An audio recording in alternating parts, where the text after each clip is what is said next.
नमस्ते सम्पूर्णजनालाई। म सागर जोशी नेपाली एजुकेसन सिस्टमबाट तपाईँहरूलाई सानो जानकारी दिन गइरहेको छु।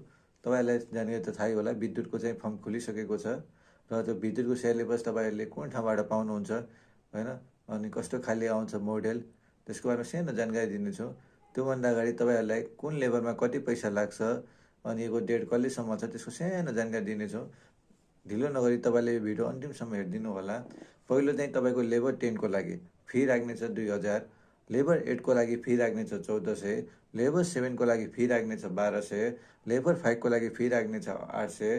त्यस्तै गरेर थपको लागि चाहिँ तपाईँहरूको लागि चाहिँ त 5 को लागि चाहिँ 300 रुपियाँ राख्छ। अनि त्यसै गरेर तपाईँहरूको डेट कहिलेसम्म छ भनेको 2082 10 महिना 8 गतेसम्म तपाईँहरूको अन्तिम मिति छ डेट। अब तपाईँहरूलाई कति उमेर हुनुपर्छ र कति वर्ष भएपछि तपाईँले योमा दिन पाउनुहुन्छ त्यसको पनि सानो जानकारी दिन्छु।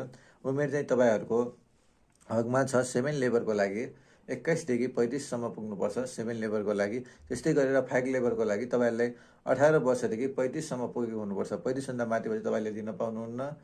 त्यस्तै गरी तपाईँको डबल डस्टुर कहिलेसम्म छ भने डबल डस्टुर तपाईँहरूको 2082 10 महिना 15 गतेसम्म चाहिँ तपाईँहरूको डबल डस्टुर छ र रिटर्न इक्जाम हुन्छ है, रिटर्न इक्जाम चाहिँ हुन्छ लोकसेवामा।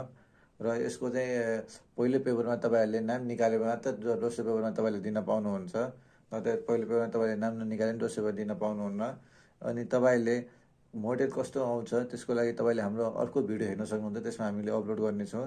अनि विशेष गरेर तपाईँहरूले यसमा नछुटाउनु पर्ने कुरा के छ भने चाहिँ तपाईँले आफ्नो नम्बर नछुटाइदिनु होला र इमेल आइडी पनि नछुटाइदिनु होला है। यदि तपाईँलाई थप जानकारी चाहिएको छ भने चाहिँ हाम्रो वाट्सएप नम्बर रहेको छ 9866108205। फेरि भन्नेछु हामी, हाम्रो वाट्सएप आइडी रहेको छ 9866108205। र तपाईँहरूलाई कुनै पनि प्रब्लम आयो भने तपाईँले विद्युतमा फोन गर्न सक्नुहुन्छ। विद्युतको नम्बर छ तपाईँहरूको 01415304 मा तपाईँले फोन गर्न सक्नुहुन्छ। धन्यवाद।